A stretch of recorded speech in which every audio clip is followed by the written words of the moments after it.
Selamat pagi, Prof. Pagi.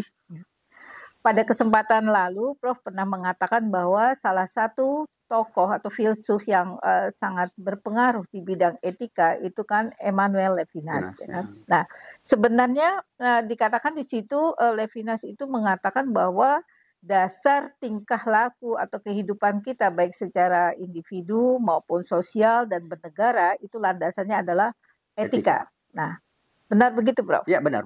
Oke.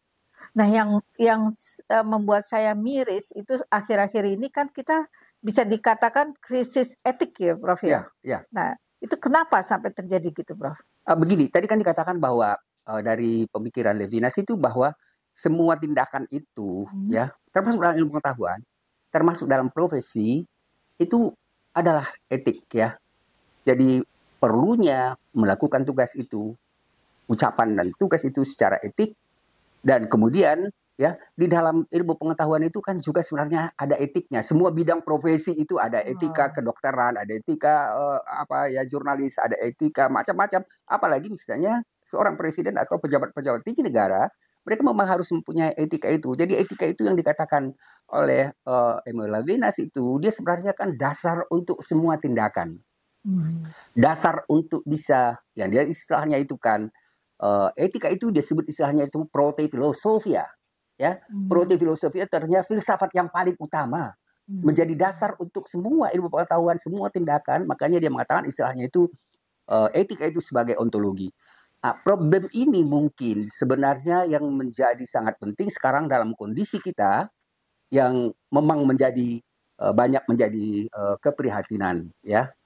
Mungkin salah satu keprihatinan tadi itu misalnya dari yang mungkin siapa yang menurut Mayang sekarang misalnya yang kita coba untuk menjelaskan tentang bagaimana pentingnya etika itu di dalam kehidupan kita sekarang. Wah, kalau bicara masalah orang yang kita anggap atau kita hormati di bidang etika, tentu kita tidak bisa mengabaikan tokoh Romo Magnis kan, Prof? Ya kan? Ya. Nah, itu bisa dibayangkan orang seperti Romo Magnis itu sampai harus bicara masalah krisis etika, itu kan berarti keadaan negara kita sudah parah ya, Prof ya. Jadi memang begini, Prof Magnis itu memang kita berdua sebenarnya termasuk murid beliau untuk etika di Filsafat Universitas Indonesia. Dan beliau itu memang sangat ahli. Dan saya pikir tidak ada duanya untuk permasalahan pemahaman tentang etika. Dan juga bukan hanya sekedar pemahaman. Beliau sendiri memang melakukan itu di dalam kehidupannya. Jadi ketika misalnya dia mengatakan keprihatinannya dengan kita sekarang tentang bagaimana yang dia sebut sebagai krisis etika. Itu saya pikir sangat punya landasan bukan hanya moralitas dalam pengertian apa, tapi juga secara akademis. Jadi beliau itu bisa menunjukkan itu sebenarnya dan kita sebagai masyarakat juga sebagian besar banyak sekali juga mengemukakan tentang krisis etika itu di dalam kehidupan kita sekarang. Misalnya kita lihat ya, Prof Magnis sendiri misalnya mengatakan tentang bagaimana misalnya yang terjadi di dalam terutama sekali kondisi pemilihan sekarang. Dia misalnya mengemukakan tentang bagaimana MK itu membuat peraturan yang misalnya yang membenarkan putra presiden ya Gibran itu yang awalnya dalam peraturan tidak dibolehkan untuk jadi calon wakil presiden itu dibenarkan. Kemudian kita lihat misalnya mungkin ini bukan dari Prof Magnis sendiri mengatakan tentang permasalahan korupsi, tentang permasalahan nepotisme, tentang permasalahan cawe-cawe dan segala macam. Itu adalah masalah-masalah yang memang sangat memprihatinkan dan itu setiap hari menjadi pembicaraan sebenarnya di lingkungan masyarakat. Yang aneh itu justru sebenarnya yang mestinya melakukan tindakan-tindakan yang tidak etis itu justru sepertinya mereka sama sekali tidak tersinggung. Dan selalu bilang itu misalnya seperti presiden, bagaimana kita ditanya dia misalnya, bagaimana misalnya pendapat presiden tentang misalnya para profesor yang melakukan kritik ya dan melihat ada keprihatinan tentang berbagai macam masalah sosial politik yang kita hadapi sekarang. Dia mengatakan, itu kan demokrasi. Tapi demokrasi itu bukan bebas menyatakan yang tidak etis. Demokrasi itu justru tindakannya etika dan hal-hal yang sifatnya demokratis itu menghargai orang lain dan seterusnya menghargai azazi, demokrasi. Jadi bukan berarti kebebasan untuk bicara semau-maunya kita gitu. Karena untuk bicara itu justru harus diatur oleh etik gitu. Jadi Saya pikir ini yang sebenarnya yang menarik ketika tadi dikemukakan tentang Prof. Magnis ya.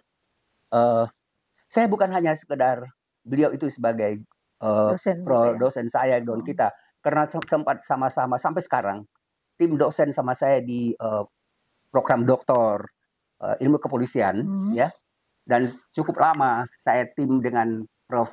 Magnis Suseno, dengan Prof. Tuti Herati Nurhadi, dengan waktu itu yang masih ketua dan pendiri kajian lingkungan UI itu sebenarnya Prof. Emil Salim ya.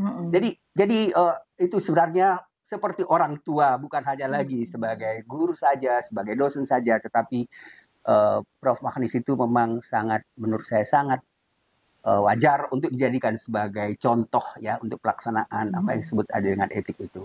Ya, jadi memang kita lihat ada konsistensi sikap antara lisan dan perbuatannya ya kan pada Prof. Magnis ya kan. Nah itu. Jadi ini kan memang di dalam etik itu memang harus ada konsistensi ya. Harus ada konsistensi ucapan dengan perbuatan, dan bukan hanya konsistensi itu, tapi konsistensi itu dalam pengertian dalam perjalanan hidup kita. Ya. Jadi tidak mudah misalnya, katakanlah misalnya dalam tiba-tiba hanya melihat keuntungan politik kemudian akhirnya berubah lagi. Ya, berubah dengan cepat itu. Ya. Itu sebenarnya kelihatannya yang sepertinya terjadi di lingkungan kita, terutama sekali yang seperti yang terlihat di lingkungan pejabat yang dengan mudah misalnya bolak-balik untuk bisa dukung dan tidak mendukung satu, katakanlah misalnya satu masalah atau satu partai atau satu kebijakan ya. Nah, itu yang saya pikir salah satu hal yang menyebabkan masalah keprihatinan dari beliau-beliau tadi. Iya, tapi tidak hanya di kalangan birokrat atau pejabat ya, Prof. Saya lihat malah di kalangan akademisi itu melakukan pelanggaran etik ya kan. Ya. Ya, yang paling terakhir misalnya bagaimana seorang wakil rektor dari ITB ya kan, itu berupaya untuk mempercepat lajunya itu ya yang si cepat itu ya kan, si rekap itu bagaimana. Kemudian lagi yang terakhir kita lihat ada satu rektor di universitas tetangga kita itu melakukan pelecehan seksual ya kan, itu terjadi dan hal-hal seperti itu terjadi. Nah sebenarnya kalau kita lihat apa sih yang menjadi dasar orang sampai melakukan pelanggaran etik itu, sebenarnya apa yang mau dicarinya sampai dia berani mendobrak hal-hal yang mendasar dalam kehidupan atau berperilaku. Mungkin begini ya, kan tadi katakan krisis ya. Kalau krisis itu memang bisa dikatakan dia sudah hampir memasuki semua aspek kehidupan ya. Karena itu makanya dia menjadi hal yang diperhatinkan. Jadi problemnya memang itu yang menjadi permasalahan, karena begitu kita misalnya melihat orang yang mestinya menghargai dan menghormati etik itu sendiri dari atas sampai ke bawah, itu bawah lebih mudah lagi terpengaruh karena mereka melihat di atas saja nggak ada problem.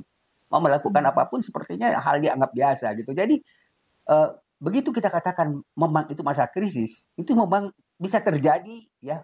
Walaupun misalnya tentu sifat keluasan dan tidak keluasan besar tidaknya misalnya terjadi apa itu, tapi dia misalnya pelanggaran moral itu bisa terjadi hampir di dalam semua aspek kehidupan gitu ya. Dan cukup jelas sekali kalau misalnya kita lihat dalam kondisi-kondisi kita sekarang ini, hal-hal yang dianggap pelanggaran etik itu ya di mana-mana, dan kemudian karena itu mungkin akhirnya dikatakan oleh Prof. Magnis sendiri itu sebagai satu krisis yang sifatnya sosial, politik, dan hukum ya, yang hukum pun mestinya yang harus menegakkan keadilan, kebenaran, menghargai hak azazi, ternyata juga tidak, dan itu saya pikir justru satu bukti bahwa memang dia sudah menjadi krisis dalam kehidupan sosial, budaya, dan politik kita. Ya, jadi kalau saya lihat Prof, misalnya begini, kalau kita lihat ini ada pelaku yang melakukan pelanggaran etika dan selalu orang kan bertindak ada tujuan tertentu ya kan. Jadi dari sisi manusianya ini moralitasnya mengalami penurunan dan sebenarnya ada keserakahan atau kuasa yang ingin direbut. Apa ada kaitannya begitu, Prof? Ya, kuasa dalam pengertian sebenarnya kan begini. Itu lebih banyak sebenarnya model kalau di dalam etika kita katakan itu sebenarnya lebih pada etika yang sifatnya pragmatis dan utilitarian ya.